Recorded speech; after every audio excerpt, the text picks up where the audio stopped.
नमस्ते। एक राजा थे, ठीक है? वो है ना शिकार के लिए गए और वो शिकार के लिए जंगल में गए, घने जंगल में, और उन्होंने क्या किया कि एक हिरन देखा और वो खड़े हो गए उधर और वो अपना तीर वो कर रहे थे। तभी से अचानक से एक तीर जो उनको लगा, शोल्डर में लगाए थे, और वो गिर गए। तो जल्दी जल्दी जो वो वैद्य होते हैं, उनके जो डॉक्टर्स, वो भी लेके चलते थे साथ में, तो वो भाग के आए जल्दी कि अरे आपका जो तीर निकाल लेते हैं और आपको ठीक कर देते हैं।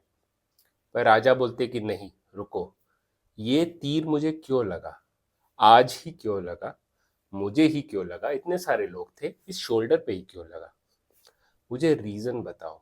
जब तक मुझे नहीं पता चलेगा कि मुझे ही तीर क्यों लगा, क्यों का जब मुझे तक आंसर नहीं मिलेगा, तब तक मैं ये तीर निकालने नहीं दूंगा, अपने आप को ठीक होने नहीं दूंगा।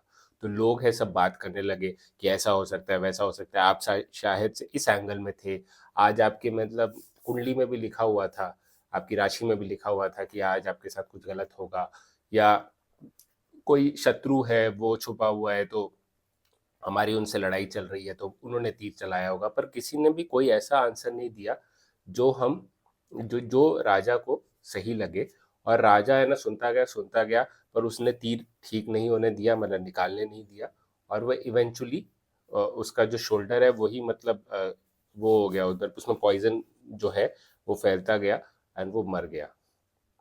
बेसिकली ये बुद्धिस्ट फोक फोर है, बुद्धिस्ट स्टोरी है, जो बुद्ध ने सिखाया है ये बताने के लिए कि अगर हम लोग क्या करते हैं ना कि कोई भी चीज़ है, जैसे कोई कई सारी चीज़ें हैं हमारी लाइफ में जो हमको नहीं पता कि लाइफ का पर्पस क्या है, या फॉर एग्जांपल ये थॉट मुझे क्यों आया, मैं ऐसा क्यों फील कर रहा हूँ। अगर हम क्यों क्यों क्यों करने लगे ना और अपने अंदर ही लॉजिक लॉजिक लॉजिक करके सोचते रह गए और उस पर कुछ काम नहीं किया, तो हम भी वो राजा की तरह वो जो है तीर नहीं निकाल लेंगे और मरते रहेंगे। मतलब सोचो, अगर आप बैठे हुए हो और आपको कोई थॉट आया कि अरे उसने मुझे ऐसा क्यों बोला, और आप वही सोचते रहे, पर आपने अपनी लाइफ जीना छोड़ दिया, या कि नहीं जब तक मुझे नहीं पता चलेगा मैं छोड़ दूंगा। और ओसीडी पेशेंट्स या कितने मेंटल हेल्थ पेशेंट्स के साथ ऐसा होता है कि वो अपने ही दिमाग में रहते हैं, वो चीज़ों को सोचते रहते हैं। ओवर थिंकिंग भी यही है, ठीक है?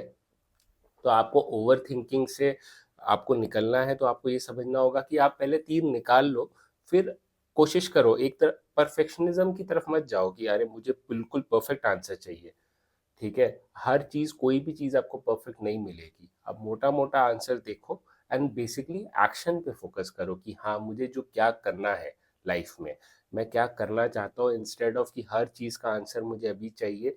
मैं हर चीज मुझे पिछला अभी चाहिए, हुणे हुणे पंजाबी में बोलते हैं। मेरा कजन था, वो हर चीज वो बोलता था, छोटा था 2-3 साल का, हुणे मुझे अभी चाहिए, अभी चाहिए। पर रियल लाइफ में उसको वो सिखाना पड़ा हमें कि सब कुछ नहीं मिलता अभी। सारे आंसर्स तुमको, और कई सारे आंसर्स तो दुनिया में हमारे पास है ही नहीं, कि हम क्यों पैदा हुए, मैं राजविंदर ही क्यों पैदा हुआ, मेरा ये रिलीजन क्यों था, मैं इसी कंट्री में क्यों पैदा हुआ, मुझे नहीं पता। आगे मर के मैं कहाँ जाऊंगा, मेरी शक्ल ऐसी ही क्यों हुई, ऐसा क्यों है कि मेरा स्किन का कलर फादर से आया, और फादर से मेरी हाइट आई, पर मदर का मेरा स्किन का कलर नहीं आया। मदर मेरी गोरी है तो स्किन का कलर नहीं आया, मेरे फादर से को आया। और अच्छा हुआ मेरी हाइट मदर से नहीं आई, फादर से आई। ये बहुत सारी चीज़ें हैं, बट हमको नहीं पता कि क्यों है। पर इसी में घुसते रहेंगे, सारे आंसर्स ढूंढने की ना जरूरत नहीं है। हर कुत्ता जो भौंकता है उससे अरे तुमने क्यों भौंका, आज ही क्यों भौंका, अभी क्यों भौंका, इस पे करोगे तो नहीं। प्रायोरिटाइज करो चीज़ों को, जो इम्पोर्टेंट है वो करो, एंड लेट गो करना सीखो कि सारे आंसर्स मुझे नहीं मिलेंगे। तो वो आप आगे बढ़ो, अपनी लाइफ जियो, तभी आप एक ठीक ठाक लाइफ, एक अच्छी लाइफ जी पाओगे, जो आपको अंदर से सेटिस्फैक्शन मिलेगी। और जो सेटिस्फैक्शन वाली बात है ना कि फीलिंग ऑफ सर्टेनिटी कि हाँ यही आंसर है, ये आपको नहीं मिलेगा, क्योंकि वो एक फीलिंग है और हम फीलिंग कंट्रोल नहीं कर सकते। आप चाहे कितना भी कोशिश कर लो, अगर आप बहुत मतलब स्ट्रेसफुल सिचुएशन में है तो आप अपना स्ट्रेस नहीं हटा पाएंगे सोच सोच के कि मुझे स्ट्रेसफुल नहीं होना, स्ट्रेसफुल नहीं होना। वो स्ट्रेस आएगा, सोच के लॉजिक से आप अपने इमोशंस चेंज नहीं कर सकते।